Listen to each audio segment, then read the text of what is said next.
Let's talk about a revolution, a global movement that is fundamentally changing our world, one line of code at a time. This is the story of the open source revolution. But here's a crazy thought.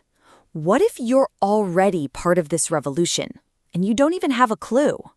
Because this isn't a revolution fought on the streets. It's happening quietly, right here on the very screen you're looking at. I mean, think about it. If you use the Firefox or Chrome browser, you're in it. Got an Android phone? You're in it. Even just browsing the web, you're interacting with it. Open source is running the servers like Apache that deliver the content you see. It's even protecting your computer through things like the ClamAV antivirus engine.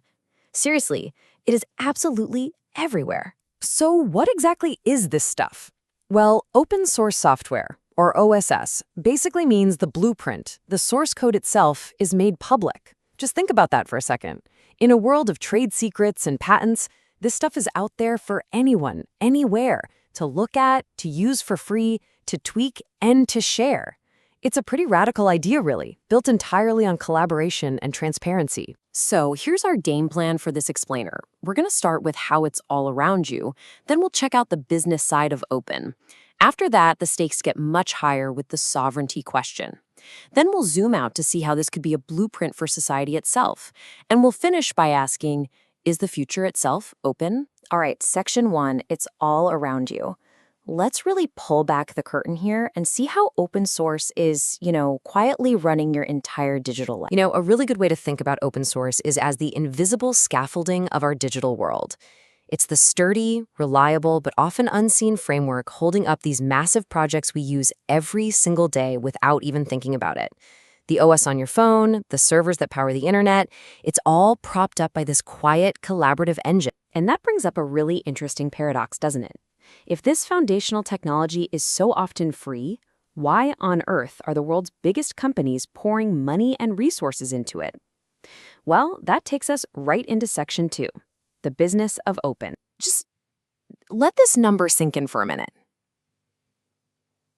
According to GitHub's data, a whopping 90% of Fortune 100 companies are using open source software. This isn't some niche fringe movement for hobbyists. No way. This is a core pillar of the modern global economy. So what's the big deal for them? Well, the advantages are pretty powerful. The most obvious one is cost. You're not paying those huge license fees. Then there's trust. With the code being open, your own teams, or anyone really, can audit it for security holes. It's also incredibly flexible, so a business can mold the software to fit exactly what they need. And maybe the biggest one of all, you get to tap into a worldwide community of innovators, basically a global army of developers who are constantly improving the thing. But of course, it's not all a free lunch. That transparency, it's a double-edged sword. If your team can see the code, so can the bad guys, which is how we got infamous security scares like Log4j. Plus, a lot of projects rely on just a few volunteers, which can mean support is inconsistent, or it could just disappear. And when something does break, there's no customer support line to call. The buck stops with you. And on top of all that, making sure these tools are compliant with regulations like GDPR, that can be a real headache. Okay, so those business challenges are real.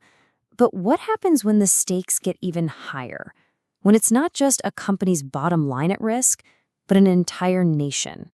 This is where we get to section 3, the sovereignty question. This is where code becomes a serious matter of national security. I mean, listen to this. This is a pretty stark warning from Professor Manfred Bray at the Technical University of Munich.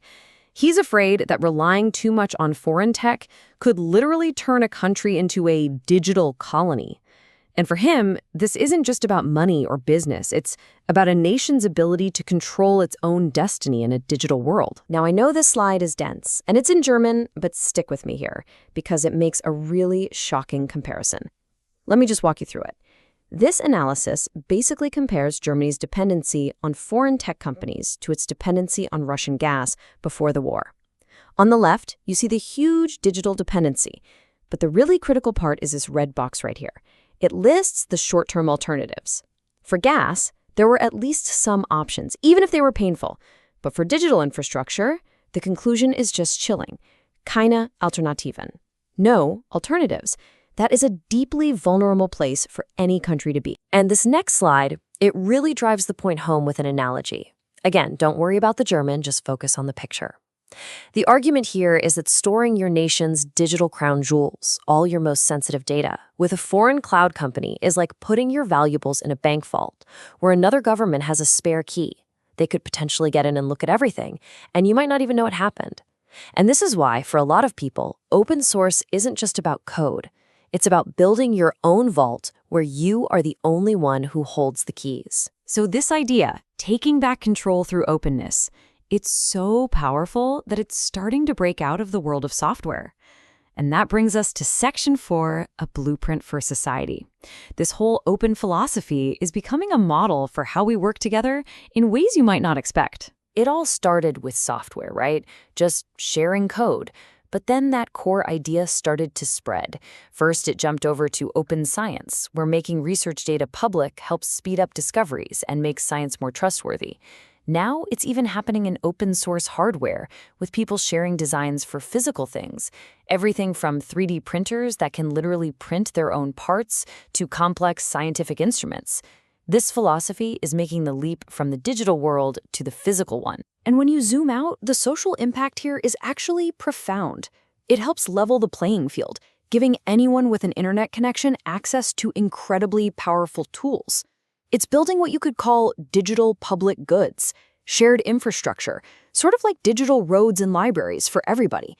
And maybe most importantly, it lets communities build the tech they need for their problems, not just what some big corporation decides they should have. All of this leads us to the biggest battleground yet. Our final section asks the question, the future is open? We're going to look at the new frontier of AI and that ultimate question of control. And right now, there's nowhere this whole debate is more heated than in artificial intelligence. Most of the big AI models today are total black boxes. We have no idea what data they were trained on or why they make the decisions they do. But the open source approach offers this really compelling alternative, an AI bill of materials.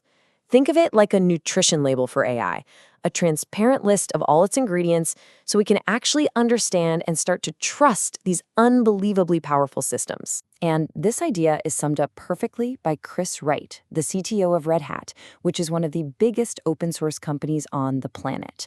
He says the future of AI is in open source. Why? Because it's the only way to make it accessible, sustainable, and ultimately trustworthy. So, we end up right back where we started, but with a whole new way of looking at things. The open source revolution has given us these amazing tools for collaboration, for innovation, and for freedom. But with those tools comes a huge responsibility. The code itself might be open, but the question of what we choose to build with it and who gets to decide, that might just be the most important question of all.